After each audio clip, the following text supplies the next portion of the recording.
Hey guys, Augiesaint here and welcome to the channel. Hope you guys are having a fantastic day. And in this video, I'm going to talk to you guys about the upcoming Slayer class we have coming. Big Boober, big sword. I mean, what else is there to not be excited about?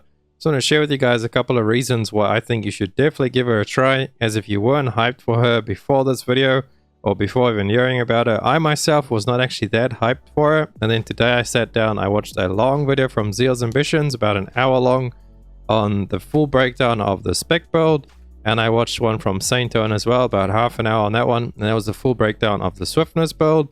And the class is put together so well, and it actually has me over here reconsidering if I should main it or not. I might swap off my Sork into a Slayer main just because of how well the classes are put together. Both builds, swiftness and the spec variant, is just so well put together. I can't put words into it. I'm just gonna play some stuff in the background on my Zerker for you, and I'll talk to you guys about stuff about the Slayer. So if you're interested in hearing my thoughts on it, why you should try it out, stick around for the video. But before I get into it, if you guys could smash the sub and like button, helps me out so much. We're trying to get to 5k subs before the end of the year, so let's make that a possibility with all you beautiful people. And without further ado, let's talk about Slayer. So Slayer has the two different builds. She has the spec build and the swiftness build, and like I said, there is two really in-depth videos. I will have them both in the description for you guys from Zeal's and Saint. Go check them out if you are planning to see whichever build you're going to go. I myself, I'm kind of on the fence if I want to go the spec build. Obviously it's going to be a bit more expensive, the spec build, but then the swiftness build should be a little bit cheaper, as obviously it's swiftness, and she does actually end up using mass increase in her swiftness build. So I think I might lean towards the swiftness build just for budget. But then if I actually do consider main swapping, definitely go for that spec build at the end of the day, because that is the highest ceiling, highest damage build on her. And that's what I want to talk about. Her ceiling and her floor damage is very high on both builds. She does insane amounts of damage, and not just because she's like an OP class or she's a new class or she's busted, just because of how well everything works together. Her kit, so to say. I don't know if you guys ever played Warframe, but if you played Warframe, there was this Warframe that came out called Nidus, and all of his skills just work together so well. It's such a good, well put together frame. Everything just synergizes with itself really well, and that's what I feel like Slayer has going for it. It's very good design. Whoever designed this, the design team behind Slayer, is a top, very S tier designers. Really good, well put together. Her burst mode, her synergy is really short and sweet, fits into everything. Her building up, her ramp up time, and then also the difference of how her engraving works versus Mayhem. So for example, the swiftness build is the Mayhem counterpart, so to say. On Mayhem Zerk, you press Z, you go into Mayhem mode, you don't have to build it up at all, you stay in Mayhem forever, indefinitely, or you could come out early and get a heal, but you're a lot slower and do less damage than that outside of Mayhem. That is the Mayhem build. With the swiftness build on Slayer, I believe it's called Predator, and the other one is called Executioner, so we'll just call it the swiftness and the spec builds for now. But yeah, the swiftness build on her, so her Mayhem version, she has to actually still build up gauge. It's really fast, and then she gets this, she goes into her burst mode, and then you have to keep building up gauge while you're in your burst mode to stay in that burst mode, if that makes sense. That's a cool little mechanic there. And the longer you stay in it, you get a stacking debuff that will actually make your gauge drain faster. So you can't stay in it indefinitely, as you will eventually get to such a high stack on, I think it's called fatigue, and it's going to actually drain your bar out, and then you're going to go out of it. But then as well, that debuff stacking fatigue thing makes the cooldown of getting into your burst mode a lot quicker once you get out of it. So you get out of it, and then it's pretty much back up, I think 5 seconds downtime or something like that. You can get back into it. I'm not sure exactly 100% on how that works, but it seems really cool having that. So you pull it up, and then you stay in it as long as you can by spamming all your skills. She has swiftness as well. She does play entropy on both builds, so that is something if you guys don't like back attacking at all, maybe not the class for you. But I myself am not a massive fan on back attacking. As you guys know, if you've seen most of my videos, I really like Hitmaster classes. I mean, I main a Sork, and then Gunslinger is my second main, so to say. So I am heavy into the Hitmaster classes, but because of how long the range is on all of her skills. And he has another cool fact, she does actually run with a movement skill. If you guys ever played Berserker, you do know he has a movement skill as well. The shoulder charge, we've recently had to drop that in the update to Berserker because of damage skills. But with the Slayer, she actually runs it in the Swiftness build and the Spec build in all the different variants I've seen. Pretty much she has the charge over there. In the Spec build, she actually has a double charge. So the charge has 2 charges. Well, the shoulder charge has 2 charges. So you can do it twice before it goes on cooldown.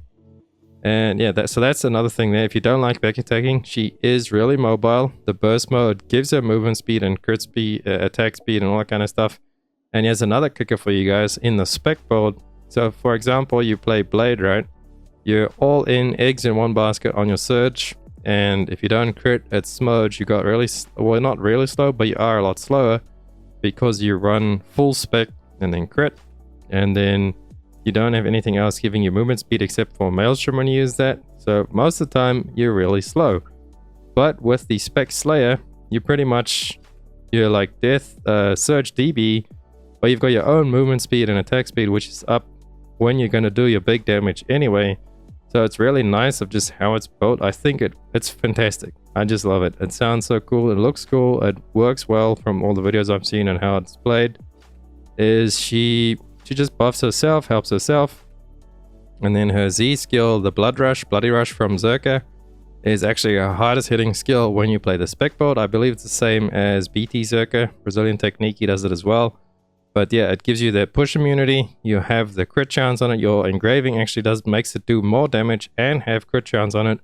So it's pretty much playing Surge with a guaranteed Surge. It's always going to land because you get push immunity during your highest damaging skill. You get increased crit chance for it. It does more damage.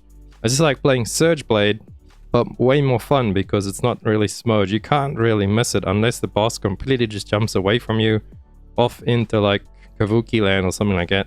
And the range on her skills is also really long. That's another reason why I believe she's going to be fun, even if you don't like back attacking, because the range on her skills is ginormous. You can stand like half a screen away and you'll still hit them. So if the boss does jump while you're doing a skill, and you're behind him, if he doesn't jump like, you know, half a screen away, most likely you're still going to hit the skill anyway.